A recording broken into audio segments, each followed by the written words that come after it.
네, 오늘 주요 뉴스 알려드리겠습니다. 어제 IT 브리핑 시간에 제가 전해드렸었죠. 아이폰 5가 출시가 되고 이 초기 물량에 이 보조금이 지급된다 이런 소식을 전해드렸었는데 이 방송통신위원회에서 이 아이폰 5의 이 보조금 과열 경쟁을 막기 위해서 이 실태 조사에 나선다는 소식입니다. 네, 그리고 나사에서 오늘 중대한 발표를 했습니다. 첫 번째로 나사의 보이저 1호가 태양계를 벗어나 새로운 영역으로 들어섰다는 내용인데요. 보이저 1호는 1977년 9월 5일 지구에서 발사돼서 79년에 목성, 그리고 80년에 토성, 그리고 2012년 10월 3일 지구에서 183억 724만 킬로미터 위치해 있었습니다. 거리로는 빛의 속도로 33시간이나 가야 하는 아주 먼 거리인 셈이죠. 그리고 이 화성의 첫 번째 토양 샘플 분석 결과가 오늘 발표됐는데요. 물, 황, 염소화학 복합체를 발견했다고 합니다. 예, 이거 1977년이면 뭐 제가 아장아장 하고 있을 텐데, 네. 박은보 MC는 그때 77년이요? 예. 저는 태어나지 않았습니다. 네. 사람이 아닙니다. 아닙니다. 정말 이 태양계를 벗어났다, 그렇게 먼 거리에 있는 보이저 1호가 통신을 한다는 것 자체가 전 너무 신기해요. 네, 그렇죠. 이 보이저호에서 신호를 보내면은 지구에서는 33시간 후에나 알아차릴 수 있고요. 그것도 이 관측소와 이 보이저호 사이에서 안테나 방향이 서로 맞아 떨어져야 한다고 합니다. 이 현재 보이저 1호가 있는 새로운 영역은 자기장 고속도로를 의미합니다. 이 태양계의 자기장과 외부 항성 간 자기장이 서로 섞이는 부분인데요. 이 자기장에 빠른 흐름이 생기는 지역으로 추정됩니다. 즉 기존 태양계 내부와는 전혀 다른 환경인 셈이죠. 예, 이 보이저호, 그러니까 인간이 만들어낸 물체잖아요. 인간이 만들어낸 물체가 태양계를 벗어나고 있다는 건데, 와, 정말 경이로운 일이 아닐 수 없습니다. 네. 근데 보이저 1호의 임무가 좀 궁금해져요. 네, 보이저 1호는 현재까지 작동하고 있는 나사의 722kg짜리 태양계 무인 탐사선입니다. 이 보이저 1호에는 이 소리를 들을 수 있는 금제 음반 골든 레코드가 실려 있는데요.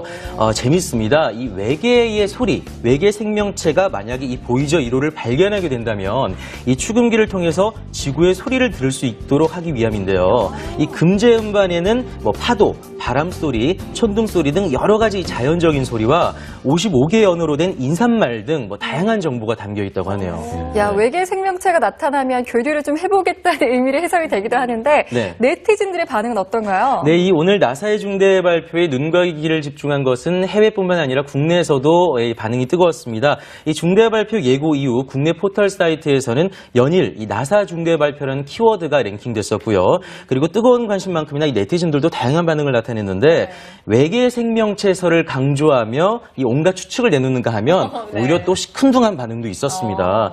그러나 이번 나사 중대 발표 이후 태양계를 벗어나서 전혀 새로운 영역으로 진입했다는 것만으로도 네티즌들은 흥미롭다는 반응을 SNS상에서 보여주고 있습니다. 네, 제가 봐도 흥미로운 소식이네요.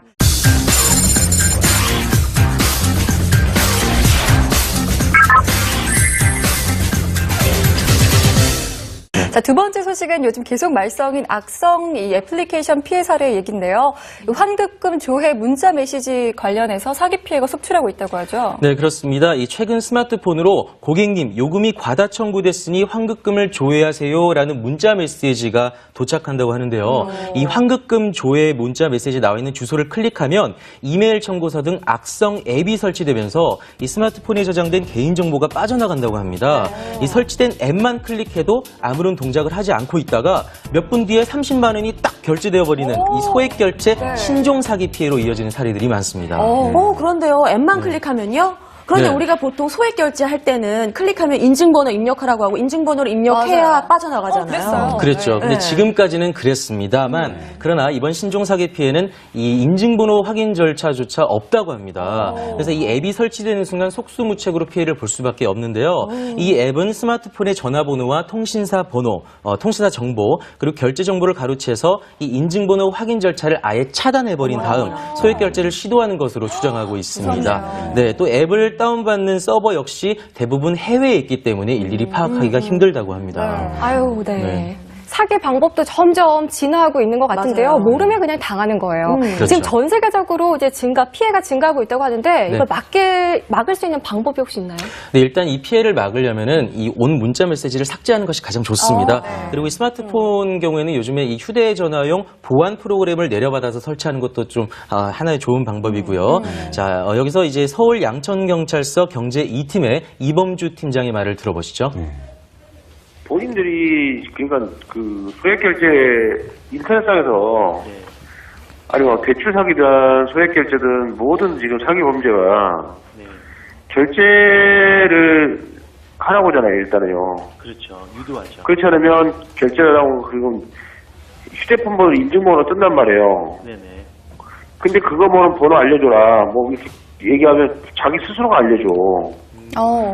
그리고 이게 뭐 내가 확인한 거니까 그거 신경 안 써도 되니까 그냥 우리가 확인하는 거니까 누가 그 번호만 알려달라고 알려주신다고. 그럼 소액 결제하고 결제가 되는 거야. 누가 조심해야겠어요. 결제를 하라고든지 네. 자기가 직접 가서 방문하는 거 외에는 인터넷상이든 전화상으로는 결제하는 게 거의 없어요. 그러니까 직접 방문을 해야만 가능한 거죠. 그런 걸 가서 자기들이 그 기차상에서 가서 앉는 경우는 거의 사기라고 생각하면 돼요. 네. 이 경찰 측은 피해 사례 유형이 너무나 많고 일일이 추적하기가 쉽지 않다고 합니다. 그래서 무엇보다 이 본인 스스로 주의가 가장 요구가 되는데요. 이 방송통신위원회는 한국인터넷진흥원을 통해서 악성 코드를 분석하고 유출한 정보를 수신하는 IP를 차단했으며 국내 백신사에 샘플을 송부해서 이 백신을 업데이트하겠다고 밝혔습니다. 예, 이게 아무래도 이용자 피해를 막기 위해 발신처가 불분명한 문자 메시지나 뭐 이메일 열람 이런 건 좀 자제해야 될 것 같습니다. 또 이제 스마트폰에 백신을 설치한다거나 우리 스스로 어떤 예방법을 익혀서 더 이상 이런 피해가 좀 확산되지 않도록 해야 될 것 같네요. 예, 양경 기자 감사합니다. 네, 감사합니다.